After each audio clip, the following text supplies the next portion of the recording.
This is Steve Renfro again here with Moss Point Sports Hall of Fame, and we're videotaping Willie Chestang today, Alderman Willie Chestang, who played football at Magnolia, and then after the two high schools combined, Moss Point and Magnolia combined, he played sports and graduated from the combined school. So, Willie, it's good to have you here today, and look forward to having a chat with you. So, if you would, just tell me about growing up in Moss Point. What was that like, particularly with playing in the backyard and playing with your friends? What kind of sports did you play? Who'd you play with? Well, first of all, I'm glad for you all to have me here. And I grew up in Moss. I was born and raised in Moss Point. And my first love was baseball, because we didn't have a Pee Wee football league when I was coming up until I was 12 years old. But I played in a little league at Herman Thompson Field. That was the first year the blacks ever had a league of their own, And I started playing there up under the management of Calvin Starworth. Everybody called him Choker. And that was my coach. And he got started by coaching me. I was a bat boy for a semi-pro league in Creola. And Calvin was the manager of that team. And I asked him to come coach our Little League team. So we started, and I was on a team that Verlin Biggs had sponsored. One of the first black. Verlin Biggs, the famous NFL player? He was playing with the New York Jets. Right. And he sponsored the team. And the name of the team was the Kickers. The Kickers. The Kickers. He had a club called the Kickoff Club. So I was drafted on his team. So that was semi-pro? No, it was a Little League. Still Little League then. Yeah, okay. Little League. Right, that was a Little League team. Yep, I got you. And everything started there. But one thing I said about that Little League, every vendor in Moss Point, back then we had several grocery stores like Food Town, Winn-Dixie, banks like Merchant Marine, Hancock Bank, and International Paper Company, Thiokol, Wayne Lee's. All of those people sponsored the team. Wow. How many teams were there? Ooh, it was about 12 or 13 teams. Really? Wow. Yes. Everybody that had a business. Dixon Clothing Store. Wow. Yeah, Woods Clothing Store. All those stores was in Moss Point, exception of Wayne Lee. And then you had sponsors like Coastal Chemical, Standard Oil. Yeah. Back then they didn't call it Chevron. Right. No, it was Standard Oil. It was Standard Oil. Yeah. I mean, HK Porters. All those people sponsored the team. Now, was this like 11 and 12-year-old? Exactly. It was 11 and 12-year-old. We played on Saturdays. We played on Saturdays because we didn't have lights. You didn't have any lights? No, we didn't have any lights. You said Herman Thompson Field? Herman Thompson Field. Where was that? It's on Meridian Street. Is it still there? It's still there. Really? It's still there. It's a beautiful place right now. Huh. And that's where all the black kids would play. And man, you talking about fun. And now, see, we didn't play. Our league didn't start until school was out. We played summer league, Right, because back then you played baseball when school was out. Right. So who were some of the coaches for those teams? You had, like I told you, my coach was Calvin Starworth, yeah. Kyam Andrews, Mr. Herman Thompson himself, Walter Knights, guy named we called him Kite Biggs, let me see. It was Coach Safford and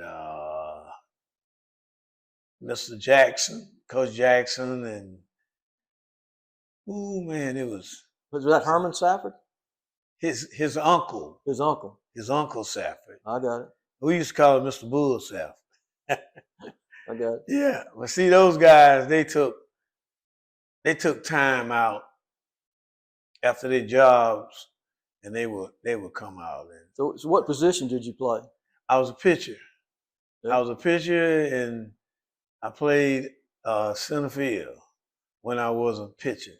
So I mostly played all over the place, but I stayed in the game. Then you hit any home runs?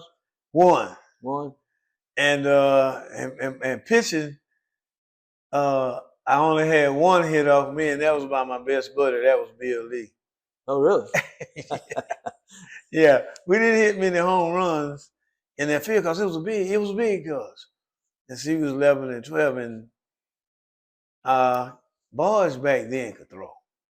Yeah. Yeah, they could naturally just throw. They was more advanced on throwing than young kids are now at that age. Right. You know? Yeah. So when did you start playing football? Started playing football at my 10th grade year at Magnolia, my sophomore year. And because my mother wouldn't let me play earlier because I was a little smaller to her, but I started out being a ball boy for the Magnolia team. Oh man, I might have been about 9, 10 years old. Yeah. But I know the system of Magnolia, so when I went out for football at Magnolia, it was easy because I had been around for so many years and been the ball boy, the water boy, whatever, you know. And that's why I started. So did you play basketball too? Played basketball at Magnolia and baseball. Yeah. Yeah. So was Houston Cunningham still there when you were there? Houston Cunningham was my idol in basketball. Houston was 3 grades ahead of me. Yeah. And he was the man. Yeah. Yeah, and I idoled him on the basketball court. He was a very good player. And but before I started on the JV, see, that's where before I started playing on the JV at Magnolia in basketball, I was the water boy for the basketball team. Okay. I was all around, man, you know, until I got old enough to play. I was football water boy, basketball water boy, whatever, you know. Right. So before we get to the high school years, too far into high school years, what about your parents? Well, how influential were they in sports? Well, my dad was a international paper worker. My mom, she would work different little jobs until she started working at the shipyard. But my dad, he was very supportive of me, but he used to tell me all the time, he didn't have time to play games, he had to go to work. But my dad knew, and my mom, they was born and raised here. And like go back to my grandma, she worked for all the people downtown.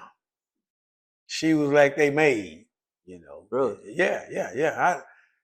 I should play down here downtown, you know. This was your grandmother? That's my grandmother. She did that, but she raised my mom. My mom come up knowing exactly what she did, so she just picked it up too. So what was your grandmother's name? Mary. Her name was Mary Sterling. Yeah. That was my grandmother. That was my grandmother's name. And I had another grandmother's name was Celestine Fagan. Really? Yeah. So I had a chance to experience 3 grandmothers in my lifetime. So you had a strong family unit there, didn't you, when you were growing up? Well, exactly right, because my granddad, one of my granddads, he worked for the Cayets all his life. And, you know, I was so familiar with downtown here. I could come down here and play. I come to town just to play. Me and a friend of mine, we would come down here and play because Moss Point Town was so exciting when I was coming up, especially Christmas time. But my parents, I came from two parents, and they was very supportive. Now my mother was my main cheerleader. Every sport I played, she there, So Yeah. she had to be, and she was an athlete. You can't have a better cheerleader than mom, right? You can't beat it. You can't beat it. Matter of fact, her and Bill Lee mom were good friends, and they would be at. But Bill and I played on the opposite teams, so But growing up with my parents, I loved it. So what years were you at Magnolia High School? I started grade school at Magnolia in 1959. That was first grade. And I went all the way until 1970. That was before integration. Right. Right. See, I passed to the 12th grade at Magnolia, but I attended 12th grade at Moss Point High. Okay. So you were right there in the middle of that transition. All of So it. your junior year, you went to Magnolia High I was School. starting quarterback at Magnolia. And you played quarterback for Magnolia? Yes, Really? I was. Yes, I was starting quarterback at Magnolia. Played a little bit my sophomore year, but I managed to get Rookie of the Year because I had played enough.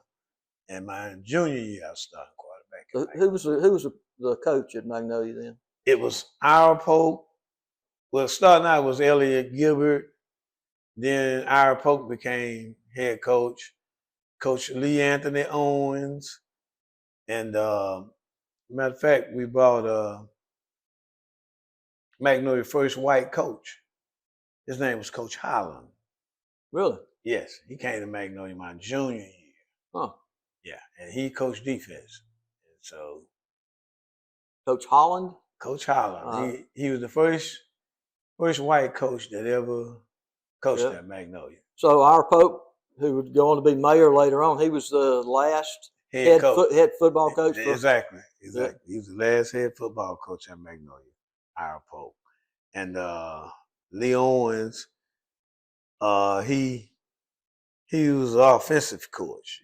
Back then they didn't say offensive coordinator, they say offensive coach, defensive coach. Right. You know how it was. Yeah. But Lee Owens, he transitioned from Magnolia to Moss Point High with us. He was the first black coach at Moss Point High. I see. And also he became the first black head basketball coach at Moss Point. And our Pope didn't transfer to Moss Point? No, he went to the shipyard. I see. Yeah, he didn't go with us, but Lee Owens did. So who was the head coach your senior year in football? At Moss Point? At Moss Point. Yeah. Ray Freeman. Yeah, Coach Freeman. Right. Yeah, Ray Freeman. He was head coach at Moss Point when we came over there. So what sticks in your memory about that transition going from Magnolia to Moss Point? To be honest, it was a nightmare. It was like going from one country to another. Because it was like you go into a place that already had a plan and you wasn't involved in it. So it was bad. It was exciting at first, but it wasn't like we thought it would be. Because we figured like everybody was gonna be fair. And guys, seniors that was going to be, we were seniors, and we was looking for a bright future, college, scholarship, but all that was wrecked. It was horrible. Really? It was horrible. And, I look at that program I bought in here, and all of us guys that were seniors, and some of those guys had been 2 and 3 year starters, didn't even get a fair shake. They didn't get to play? Yeah. Mm-hmm. Did you get to play? Yes, I started. Matter of fact, out of all the guys that transferred over there, only 5 of us got a chance to play. And to me, what made it so horrible, I never played anything but quarterback. And I was a senior, and the coach took an upcoming sophomore and made him starting quarterback. Didn't even give me a shot. I was already tabbed before I got there. Really? Yeah, I was. So what position did you play? I started out at cornerback. Yeah. Which was strange to me. By just being an athlete, though, I kind of was picking up on it. But they switched me to wide receiver as a wingback. And it was better because I could catch and run routes because I dealt with that all my life. But it was just hard to be a starting quarterback and get switched to another position. Right. And as a senior too, man, it was a nightmare. So were you recruited by college? Yes, I was. I ended up getting a chance to go to Alcorn State, but before I could leave, we had a drama. I had a tragedy. Oh. Yeah, tragedy. We had a house fire. Oh, wow. And I lost 2 sisters. Well, we lost everything we had, you know. Oh, I'm sorry. Wow. Yeah, and so that was your senior year? yes, I was my senior. I had graduated. Oh, okay. You'd already graduated? But I was getting ready to go I see. to college. But my head wasn't clear. I was troubled. You know, my parents was, well, we wasn't homeless, but we was because our place had burned down. But we had relatives, you know. We had to stay with relatives and all of that. You know, it was sad. Yeah. You know. And then, you know, dealing with that. But see, I was already dealing with something my senior year at Moss Point because Ray Freeman did us so bad. We played Meridian in our first game of the season. We lost that game. We played Fairhope. We won that game. And I caught about 3 passes. 3 passes in that game. Who was the quarterback? David Rocket. Yeah. He was a sophomore. He was green. But anyway, the next week, he changed the offense. He shuffled me around. You know, I was just there. Me and another guy, matter of fact, he was home this weekend, and we talked about it. His name was Willie Sims. Oh, yeah. He was running back. He started. But as we began to shine a little bit, he changed the entire offense. Because we went to Laurel, and Laurel beat us. And there was some coaches was on that staff. They begged him to let me play quarterback that night. And he told them long as he was at Moss Point, he wasn't going to have a black quarterback. And he also told me that I better never catch you with a football in your hand talking about throwing. Really? So the only time you gotta need to see you with a football, you better be catching it. Really? Yeah. And that had to be disheartening. It was. Yeah. It was. And so all the guys on the team wanted to quit. So I said, no, let's not quit. Let's meet about this. And we went to Mr. Ward. I don't know if you remember. Mr. Gosling Ward. He came from Magnolia to Moss Point with us. He was a former basketball coach. And he was all we had to go to talk. So we gathered and went to talk to Mr. Ward. And he told us, y'all, Chestang's telling y'all, right? Because I was telling him, man, I'm a senior. I got to stick this out. You know, me and Willie Sims and some other, we can't quit. But let's get some, you know, some comfort from Mr. Ward. And so we missed practice that Monday. When we came back to practice Tuesday, all of our stuff was taken up. Really? Yeah. And, you know, So it wasn't your intent to quit. quit? No, no. You just missed the practice. We missed the practice. Trying to calm down because we had some players that hadn't played, and they was at Magnolia. They're stars, and they was upset. And I would tell them, hey man, y'all got to stick this out, man. We seniors, you know, we got to tough it out. A better day gonna come. So they agreed to that. So when we went to practice that Tuesday, no, we'll forget it. All our stuff was taken up. And Freeman lied. He said they quit. Okay. They quit. And Coach Nelson, Mike Nelson, I never will forget. Mm-hmm. He said, Ray, that ain't right, man. He said, no, I don't want them back. He said the guys didn't quit. I mean, all other coaches begged him. Really? Yeah. He said, nope. And I never will forget Barry Gibson daddy. Mr. Gibson. Yeah. Was a good man, fair man.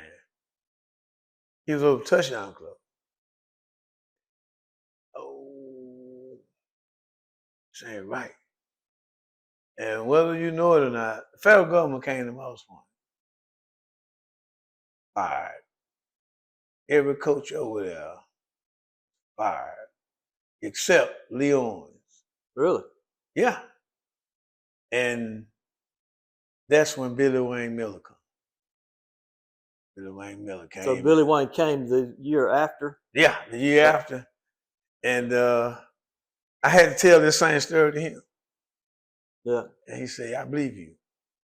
But Ray Freeman spreaded the word that Chestang led them boys to quit. That wasn't true. And see, you know, and I learned this here, as if you do something to a kid and you're an adult, the kid don't ever forget it. And those guys right now, where they say, wherever Ray Freeman at, hate him. But I learned to forgive. You know, I learned to forgive. Because my mom and my grandma and them, my dad, they always taught me how to forgive, you know. Right. But he ranked me. He messed mine. For us, just athletic, you know, playing as a senior in high school, it was wrecked. So you did go on to Alcorn, and you played. I didn't stay. You didn't stay at Alcorn? No, because of the fire? I was confused. Right. I was totally confused. I was a young 17-year-old boy, didn't know what way to go because my parents didn't have nothing. We lost everything. House, 2 sisters. Yeah. Hey man. That's tough. That was real tough. So what did you do after Alcorn? I come home and I got a job. Because,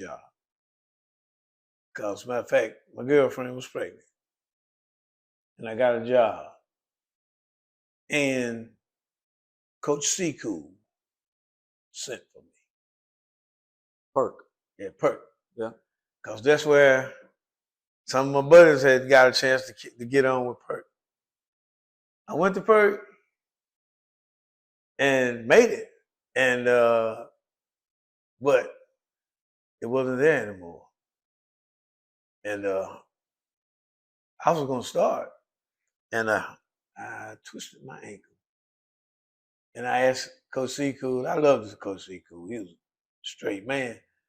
But I didn't want it no more at the time. You just didn't have the heart for it anymore? Not at that time I didn't, because I went on after that, and I tried out with a semi-pro team and made it.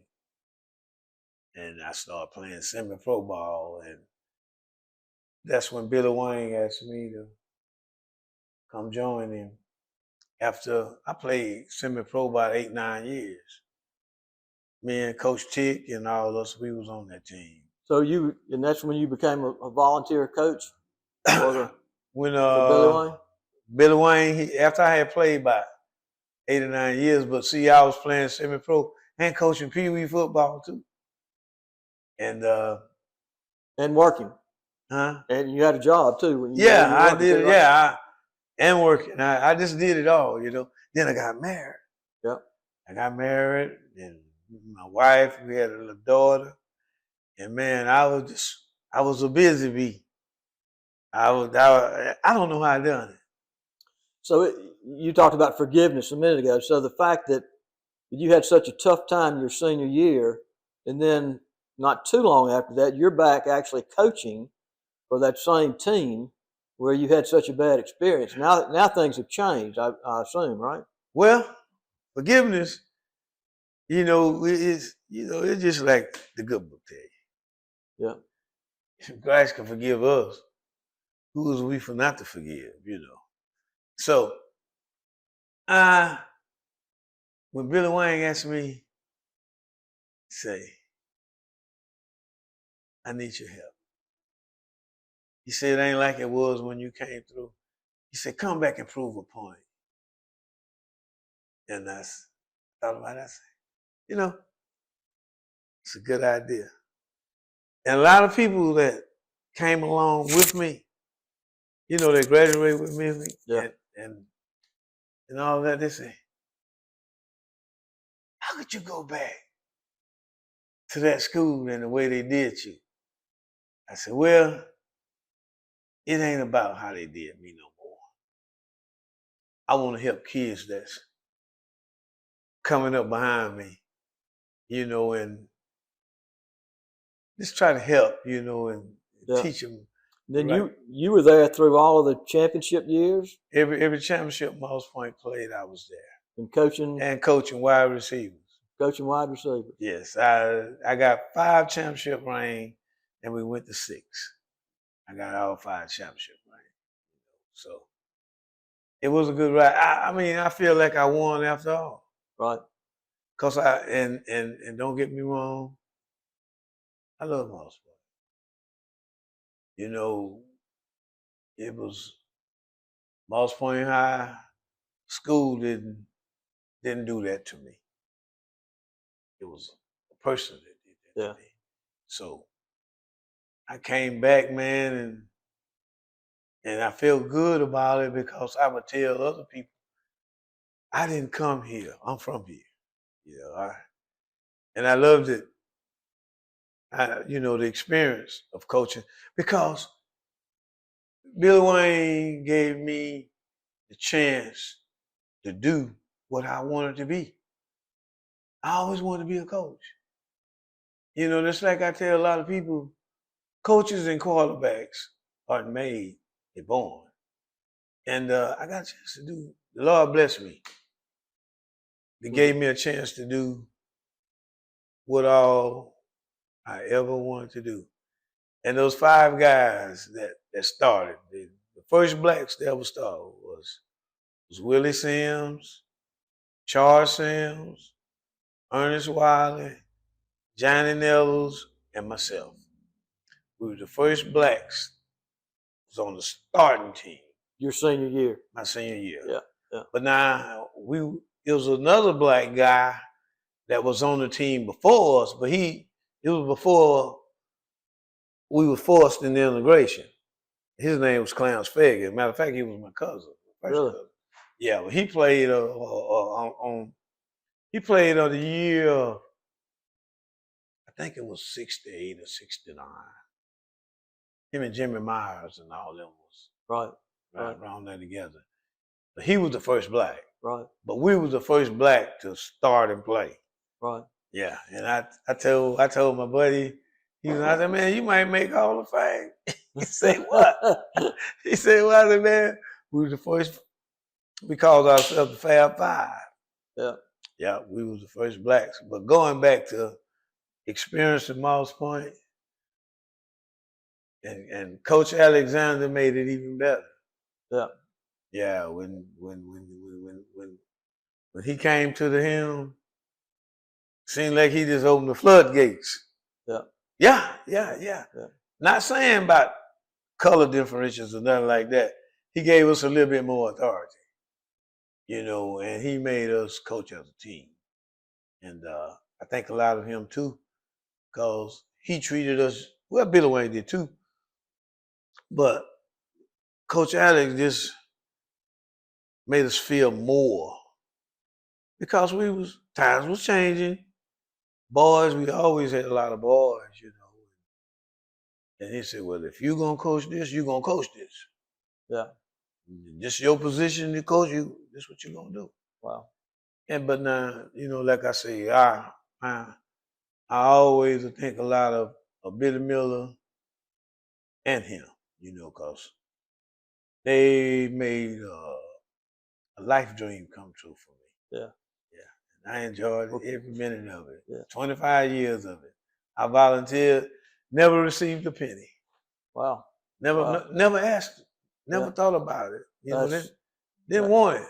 That's a terrific service to the Moss Point and to the kids coming up. I mean, they all benefited, and then y'all were rewarded with all these championships. Right. Congratulations. And I'm gonna tell you something else too. When I never thought I'd be a politician, but when I ran for office, so many guys, white and black, Coach, I'm pulling for you, man. Hey, I want you to win because we know what you're all about. And man, I go all over town, right? And everybody, my wife said, boy, these kids know they love you, and they do. My truck stopped one day, man. It was 4 people stopped before I could get out real good. I had my emergency flashes off.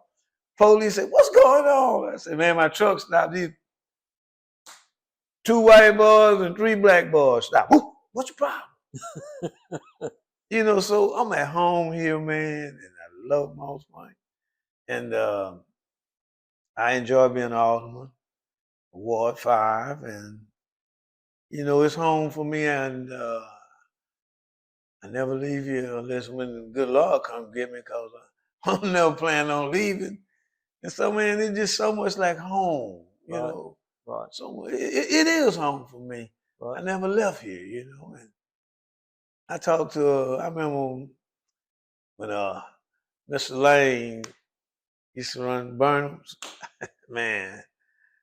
And hey, not changing the subject, it's a conversation you and I had one time. And I researched it. I remembered it, but I couldn't get the year. The year when you told me about the band, turned the lights off and had the lights on the shoes. Right. That was in 1966. Was it? 1966. Yeah.